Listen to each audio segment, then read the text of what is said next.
Namaskaram. Good mental health isn't just the absence of illness. It is the presence of balance, clarity and growth. Mental health അഥവാ മാനസിക ആരോഗ്യം, അതിൻ്റെ treatment, medications, ഇതിനെപ്പറ്റിയുള്ള തെറ്റിദ്ധാരണകൾ, stigma, ഇതെല്ലാം ഈ 21st സെഞ്ച്വറിയിലും continue ചെയ്തുകൊണ്ടിരിക്കുകയാണ്. മാനസിക ആരോഗ്യത്തിൻ്റെ ഇമ്പോർട്ടൻസ്, അവെയർനെസ് ഒക്കെ കൂടിക്കൊണ്ടിരിക്കുന്ന ഈ കാലഘട്ടത്തിലും നമ്മളൊരു ഭയത്തോടെയാണ് അതിൻ്റെ ട്രീറ്റ്മെൻറ്റ് ആൻഡ് മെഡിക്കേഷൻസ് പാർട്ടിനെ നോക്കിക്കാണുന്നത്.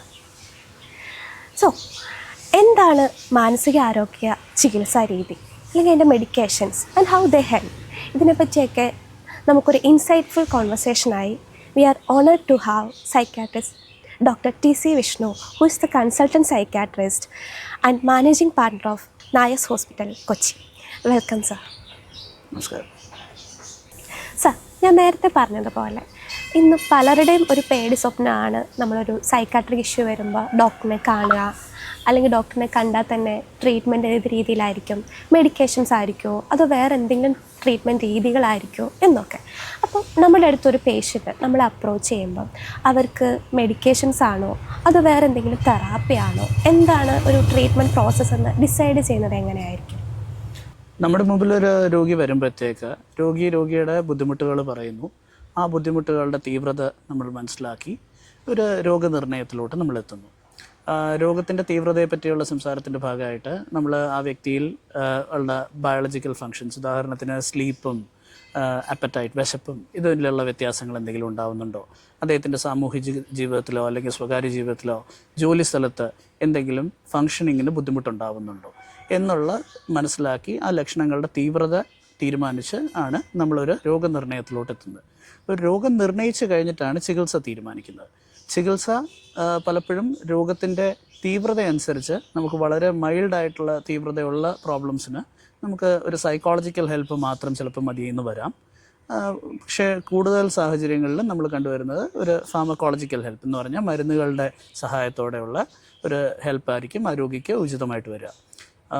ഇതിൽ കമ്പൈൻഡായിട്ട് സൈക്കോളജിക്കൽ ആൻഡ് ഫാർമക്കോളജിക്കൽ ഹെൽപ്പ് ഒരുമിച്ച് കൊടുക്കുന്നതാണ് ഏറ്റവും കോമൺ ആയിട്ട് പ്രാക്ടീസ് ചെയ്ത് വരുന്നത്.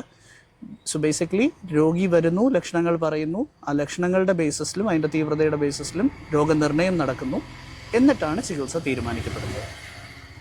അപ്പോൾ ഒരു ആളൊരു മെഡിക്കേഷൻസ് എടുക്കാൻ റെഡിയായി, അപ്പോഴും അവരുടെ ഒരു വലിയൊരു ഡൗട്ടായിരിക്കില്ലേ, ഇത് ഈ മെഡിക്കേഷൻസ് എവിടെ ആയിരിക്കും ഫങ്ഷൻ ചെയ്യുന്നത്, അല്ലെങ്കിൽ അതിൻ്റെ ആ ഒരു നമ്മുടെ ഏത് ബോഡി പാർട്ടിലായിരിക്കും, എങ്ങനെയായിരിക്കും അത് ഫങ്ഷൻ ചെയ്യുന്നതൊക്കെ. അപ്പം ആ ഒരു രീതി, ഇപ്പം നമ്മുടെ ഒരു സൈക്കാട്രിക് മെഡിക്കേഷൻസ് എടുക്കുമ്പോൾ നമ്മുടെ ബോഡിയിൽ അത് എങ്ങനെയായിരിക്കും ഫങ്ഷൻ ചെയ്യുന്നത്?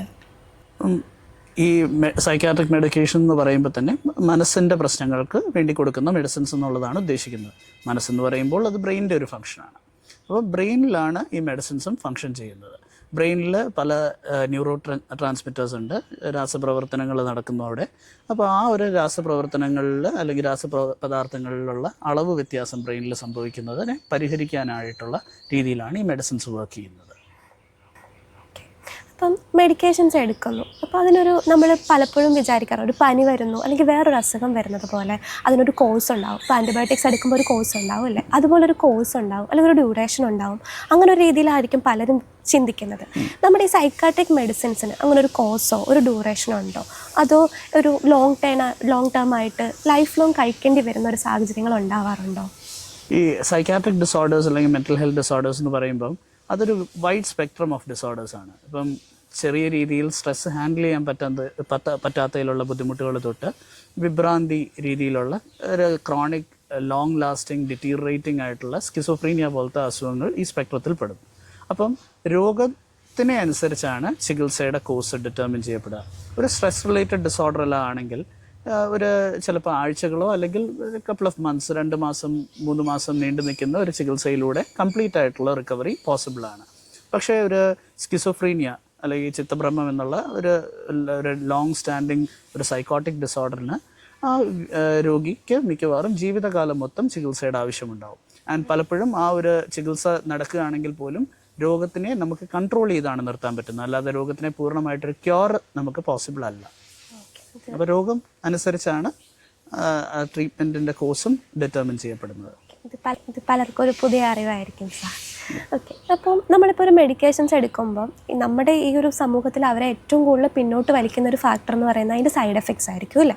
ഇപ്പം ഒരു സൈക്കാട്രിക് മെഡിക്കേഷൻസ് കഴിച്ചാൽ അതിന് വേറെ എന്തെങ്കിലും വേറൊരു സൈക്കാട്രിക് ഇഷ്യൂ വരും, അല്ലെങ്കിൽ കൂടുതൽ അവർക്ക് ഇഷ്യൂസ് കൂടുകയാണ് ചെയ്യുന്നത്. അങ്ങനെ ഒരു കുറേ തെറ്റിദ്ധാരണകൾ നമ്മുടെ സമൂഹത്തിലുണ്ട്. അപ്പോൾ സൈക്കാട്രിക് മെഡിക്കേഷൻസിന് സൈഡ് എഫക്ട്സ് ഉണ്ടോ? ഉണ്ടെങ്കിൽ തന്നെ അത് നമുക്ക് മാനേജ് ചെയ്യാൻ പറ്റുന്നത് ആണോ? സൈക്കാട്രിക് മെഡിക്കേഷൻസ് മാത്രമല്ല, ഏത് മെഡിക്കേഷൻസ് ആണെങ്കിലും അതിന് എഫക്ട്സും സൈഡ് എഫക്ട്സും ഉണ്ട്. അപ്പം സൈക്കാട്രിയിൽ ഇങ്ങനെ പലപ്പോഴും ഒരു തെറ്റ് പ്രചാരണമുള്ളത് സൈഡ് എഫക്ട്സ് കൂടുതലാണെന്നുള്ളത് ഒരു തെറ്റ് പ്രചാരണം തന്നെയാണ്. സൈക്കാട്രിയിൽ ചില തരം ഡിസോർഡേഴ്സിന് കൊടുക്കുന്ന മെഡിസിൻസിന് കുറച്ചും കൂടെ ക്ഷീണം ഉണ്ടാക്കാൻ അല്ലെങ്കിൽ ഉറക്കം ഉണ്ടാക്കാനോ അല്ലെങ്കിൽ അങ്ങനത്തെ സാധ്യതകൾ കൂടുതലുണ്ട്.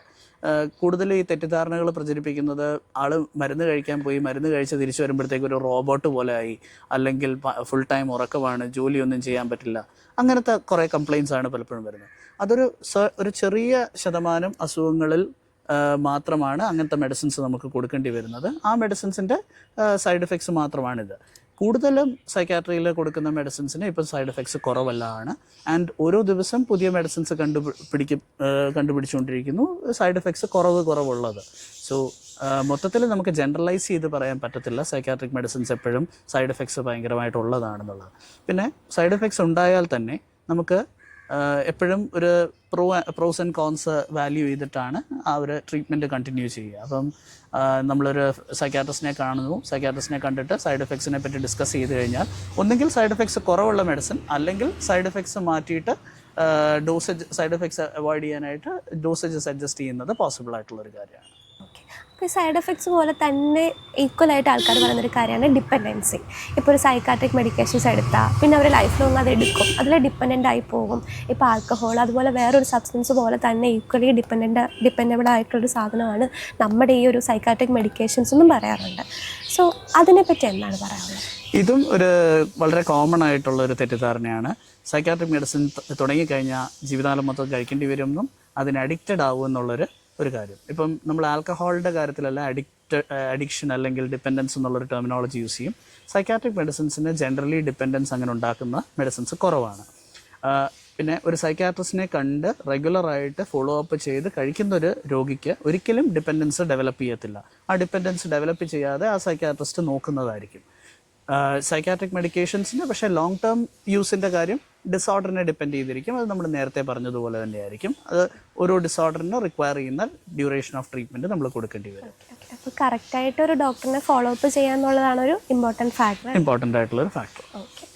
അതുപോലെ ഇപ്പം നമ്മുടെ ലൈഫ് സ്റ്റൈൽ കുറേ ഇപ്പം നമ്മൾ പറയും മാനസിക ആരോഗ്യവും എക്സസൈസ് ഇതൊക്കെ തമ്മിൽ നല്ല ബന്ധമുണ്ട് എന്നുള്ള രീതിയിൽ പലരും പറയാറുണ്ട്. ഇപ്പോൾ യൂട്യൂബിലാണെങ്കിലും വീഡിയോസൊക്കെ നമ്മൾ പലപ്പോഴും കാണാറുണ്ട്. അപ്പം നമ്മുടെ ലൈഫ് സ്റ്റൈലും നമ്മുടെ ഈ മാനസിക ആരോഗ്യം തമ്മിലുള്ള ബന്ധം എന്താണ്? അതുപോലെ നമ്മുടെ ട്രീറ്റ്മെൻറ്റിൽ ഇത് ഇൻക്ലൂഡ് ചെയ്യാറുണ്ടോ? ബ്രെയിൻ എന്ന് പറയുന്നത് ബോഡിയിലെ വേറൊരു അവയവം മാത്രമാണ്. സോ ഹ്യൂമൻ ബോഡിയുടെ ഹെൽത്ത് മെയിൻറ്റെയിൻ ചെയ്യാനായിട്ട് ഉള്ള എല്ലാ പാരാമീറ്റേഴ്സും എല്ലാ ഫാക്ടേഴ്സും മെൻ്റൽ ഹെൽത്തിനെയും ബെനിഫിറ്റ് ചെയ്യുന്നതാണ്. സോ ഒരു നല്ല ഉറക്കം, നല്ലൊരു ചിട്ടയുള്ളൊരു ജീവിതം, ഒരു വർക്ക് ഉണ്ടെങ്കിൽ വർക്ക് ലൈഫ് ബാലൻസ്, നന്നായി ഭക്ഷണം കഴിക്കുന്നത്, ഇതെല്ലാം ഒരു good physical as well as mental ഹെൽത്തിന് അത്യന്താപേക്ഷിതമാണ്. നമ്മുടെ ഭക്ഷണത്തിൻ്റെ കാര്യം പറയുകയാണെങ്കിൽ നമ്മുടെ ഗട്ട് എന്ന് പറഞ്ഞാൽ നമ്മുടെ എലിമെൻ്ററി സിസ്റ്റം, ഗട്ടും നമ്മുടെ മെൻ്റൽ ഹെൽത്തുമായിട്ടും വലിയ കോറിലേഷൻ ഉള്ളതാണ്. സോ നല്ലതായിട്ടുള്ള ഭക്ഷണവും ചിട്ടയായിട്ടുള്ള ഭക്ഷണം കഴിക്കുന്നതും വളരെ വളരെ എസെൻഷ്യലാണ് ഒരു നല്ല ആരോഗ്യം, നല്ല മാനസികാരോഗ്യം നിലനിർത്താനായിട്ട്. Okay sir.